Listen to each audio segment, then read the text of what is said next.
Naintindihan mo na ba ang salitang kapag mahal mo, pakawalan mo? Sa una, naguguluhan ako.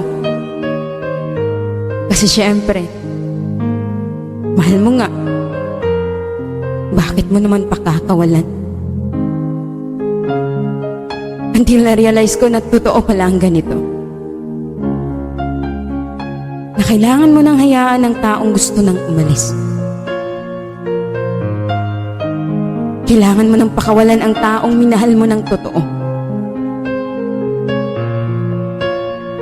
At gusto mong maging masaya siya. Kahit hindi na ikaw ang dahilan sa ngiti niya. At yan ang pinakamasakit sa pagbitaw mo sa kanya. Sa relasyon, hindi lahat ng bumitaw ay hindi na mahal. Minsan bumitaw tayo kasi kailangan nating pakawalan. Yung ikaw na lang ang lumalaban.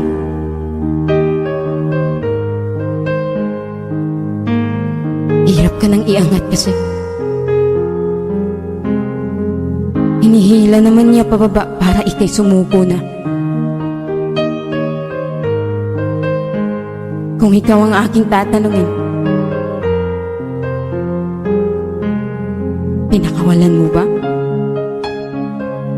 O lumaban ka? Ang hirap naman kasi lumaban kung ikaw na lang mag-isa. Minsan, ang tao ay nag-iiba. Hindi mo hawak sila. Kapag hindi ka na gusto, pakawalan mo na.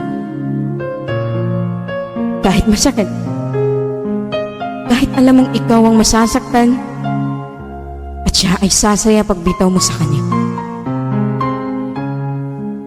Mahirap, pero kailangan. Siguro naman hindi na tayo magmukhang tanga. Kung pakakawalan natin ang isang tao, kahit mahal mo pa.